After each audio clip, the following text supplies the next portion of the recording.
Hello and welcome to Rand Class. So today's episode is gonna be about prisons. But I won't go into details like there's 10 million people all over the world sitting in prisons, over 2 million people in the US alone. No, I want to talk about what a prison is and why we need them to run like they did 100 years ago, or we actually need to move ahead with how prisons work like the rest of the world have moved ahead. So prisons is nothing new. We use prisons for centuries. And back in the days, we used to fill prisons with a lot of people who were not from around or who stood out. And when we look at prisons, a lot of people do believe that we have moved away from our medieval beliefs on torture and stuff like that. But it's not always the case. But what kind of prisons are there? Well, there are a few different types of prisons depending on what sort of crime people have committed. So we have minimal security prisons for people who have done small things. Then we have normal prisons, medium security prisons, and then we have high security prisons for people who really need to be kept locked in and who is in danger of hurting prisoners and staff alike. So depending on the prison type, what happens inside the prison will vary because they have to take precautions around the people inside the prison. Since you will react differently to a person who might have been drive drunking like 10 times in a row and then sent to jail, or to a person who might have killed 10 people. So you really have to take that in consideration when you are running a prison. So who runs a prison? Well, in a lot of countries, the state run the prisons, but there's also places where it's private companies that actually runs the prisons. So let's start with the private prison. A private prison is made to make money. It's made to make a profit. So how do you make a profit out of prison? When you make some deals on how many prisoners you always have to be paid for. Some prisons actually have that enshrined in some laws or deals they made with the government. And that means that even though the prison might only be at 10%, they will be paid as if it was at 50%. And that actually tends to make people, law enforcement, judges, and so on, actually encouraged to put people into prison so they can keep their quota so they don't get punished by the corporation by not fulfilling the quota and so on. But is it profitable to have a prison? Not really. And what do they do to actually save money? Well, they can do some different things to begin and save money so they have a bigger profit, like making sure the food that they serve are single based. There's not a lot of variety. It's of poor quality, and it's something that most people wouldn't even eat if they were dying of hunger. And it's sadly been seen some places in the world where the food has been so disgusting that it's just undescribable. And there's even been a case where um, an official actually pocketed a lot of the money from the food because there was a loophole in the law that said every money saved you can take. So they made sure that the food made a minimum amount of quantity and quality. So he was able to pocket the excess money. Then we can begin to see how they refuse to let people have an education or therapy or something like that in the prison because it costs a lot of money. And it costs a lot of money because you need teachers, you need therapists, you need people who know about this stuff to come and actually help educating the prisoners. And that means paying salaries. That means having expenses on books and PC and other stuff that you actually need to provide to your prisoners so they can educate themselves. But that also have the effect that if a prisoner comes into prison and who need therapy, they won't get it. So they are just sitting in their own stew, so to say, and isn't getting help with a problem that they need help with. And some prisons actually have prison laborers work with things they craft that are sold for a lot of money outside the prison, but the prisoner is paid almost nothing for doing the work. In some places they are paid nothing at all. So that is also a way for the prisons to make money. Then we have state prisons, and they can do all the same stuff as I just said private prisoners can do to lower cost, because state prisons are run by the state, and the state might not always have enough money to keep the prison running at peak efficiency. And not every state actually wants prisoners to have a good time in prison. They want to punish them thoroughly. So what can happen if you take all these rights away from the prisoners?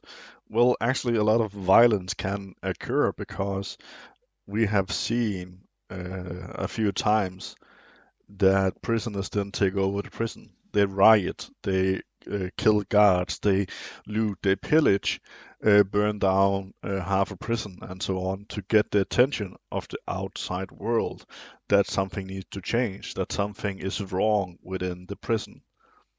And during the COVID pandemic, we even saw prisoners who smuggled in cell phones to show that they were living in a prison filled with people who had COVID, and the prison's system were just letting them live there and die there, and just saying, "Oh, there's no COVID here. It's all fine. There's nothing to worry about now. Move along."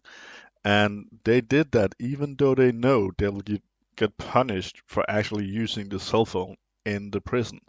And that's insane that you are in a prison and you're like, okay, I'm being treated so harshly and so wrongly that I need to smuggle in a cell phone, prove that this is going on, even though I might get an extra year or two on my sentence and might even get dropped into uh, solitary confinement.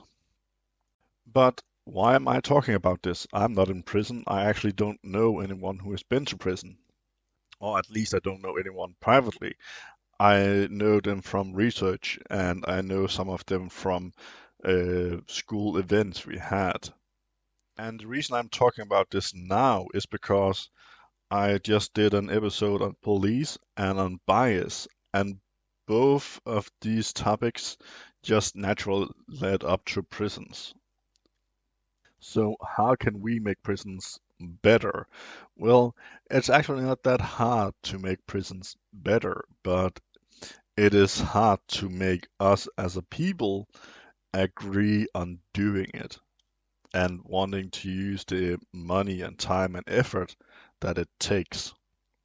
But one thing that is sure, we need to look at solitary, because people end up there at times for a week maybe. And all data shows that it have a massive mental uh, strain on people ending up there, and it's not healthy in any way or form. And who can say it won't, because they are locked up in a room without any contact to the outside world. Some places there's no light, there's no bed, you're just sitting in a concrete cube and have to make do. Then the next thing we have to do is begin to look at our bias on what we believe a prison system is and how it has to work. And if we look at the definition of a prison is a building in which people are legally held as punishment for a crime they have committed or while awaiting trial. And just a footnote to that last part, some places are so far behind in their legal system that a lot of people might end up serving years in prison before the trial is actually set to a jury and then set into a sentence. And then we also have the problem of people not being able to afford lawyers, and so they often take plea deals, so they get dropped into jail even though they might not have actually done anything. But because the system is so overloaded that they just don't have a chance. But most people will say, well, they did something wrong. They did something illegal, they have to go to prison and serve their time. That is true if they did something illegal. They have to go to prison and serve their time because that is what a prison is there for. But we also have to remember that the people going into a prison will come out of prison again at some point in time. And when they get out again, they need to go back into our world that is nothing like the prison world.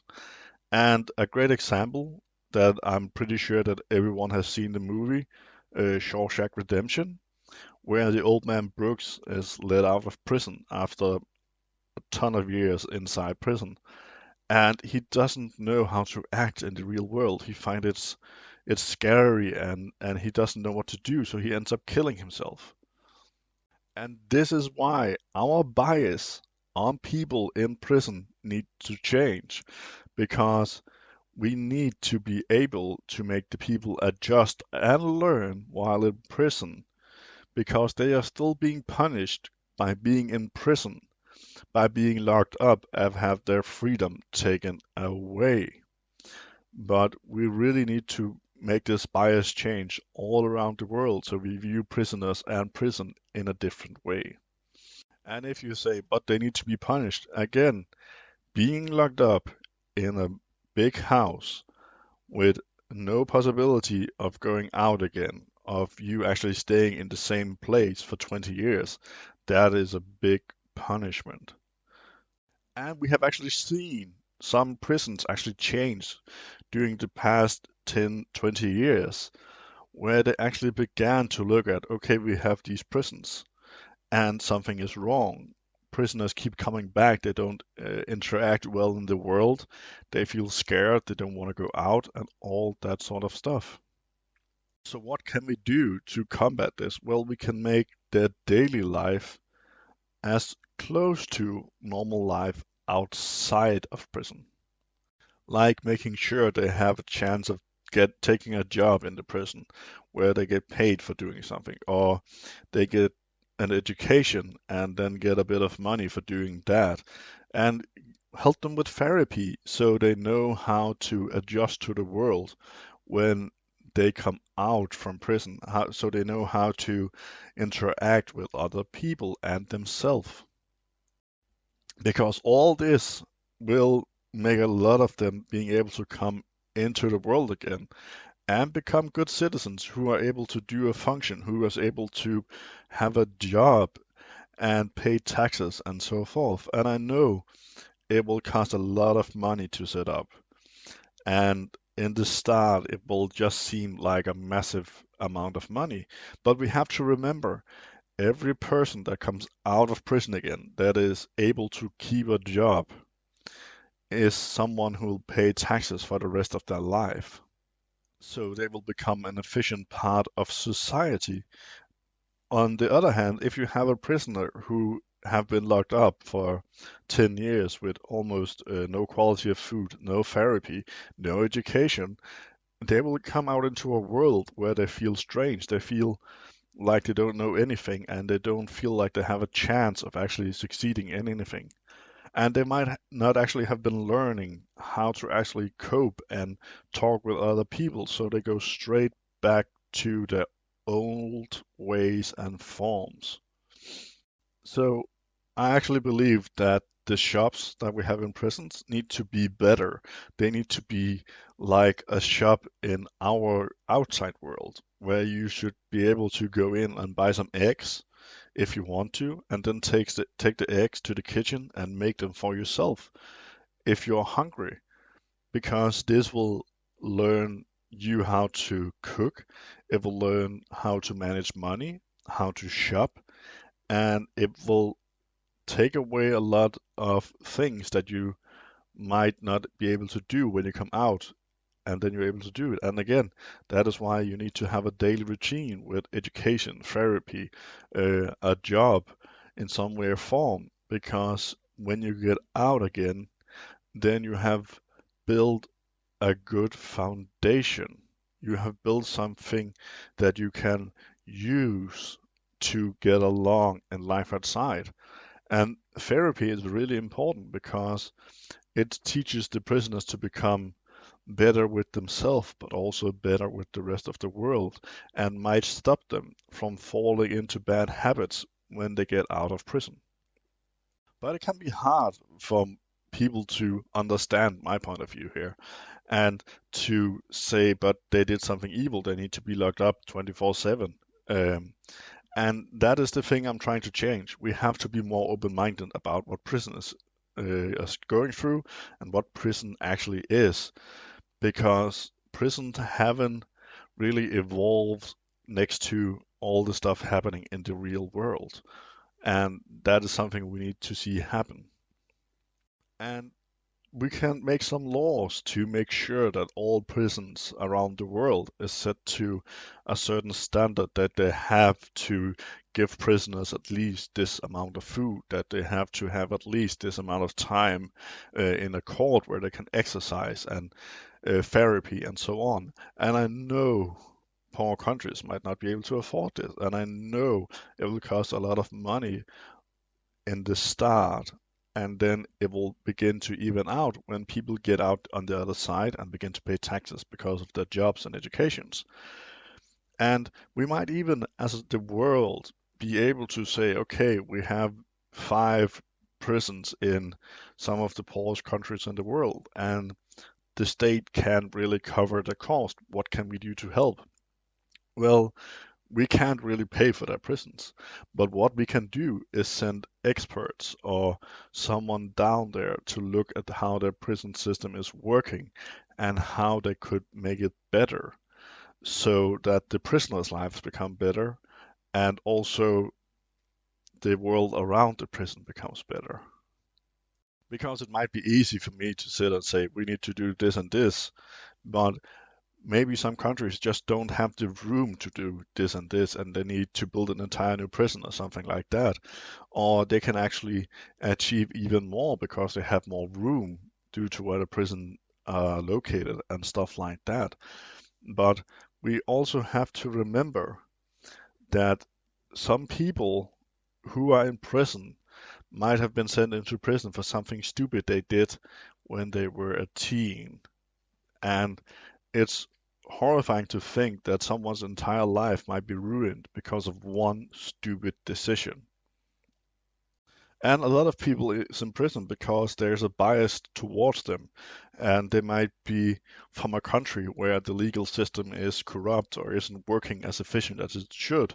So they get arrested because of a bias against them, and then they're being forced into saying something they did not, and then serve time in prison. And that should not happen. And thereby they should have a better prison so that people who might end up in prison for just, let's say, half a year still comes out on the other side and have some skills they can use and have some laws to fall back on so they don't get pushed away from society as they are in most places, because a lot of countries have laws that says this and this about people getting out of prison. And a lot of companies have laws in them saying, well, we don't want people who have stains on their criminal records to actually be allowed to function in this company. And some of the stains take a long time to remove, some of them longer than others. And some of them, in some places, you go like, why does this take as much time as murdering 5 people? That makes no sense. So let's try and see if we can make it better by getting people out there in the world to become more open-minded about prison and prisoners. So we can actually help prisoners to have build their own foundation so they can go out into the real world and function as normal people. Because I believe that a lot of them, because of their experience, because of what they have been through, might actually be to great use to the rest of us because they have something that can help them and help others in same situations and so on. And they might be able to point a light at some problems that the rest of the world just didn't know how to deal with. So we have a lot of assets that is lost to us because of the way we think prisons need to be.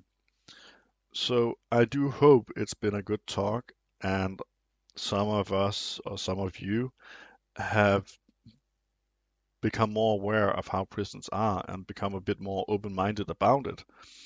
And if you like this episode, I would say go listen to the Bias and Police one because they just fit perfectly into the same idea. And if you liked this episode, you can follow me on Facebook, Instagram, Reddit, Patreon. You can share the episode around, and you can come chat with me on any of those sites. So I wish you all a very nice day.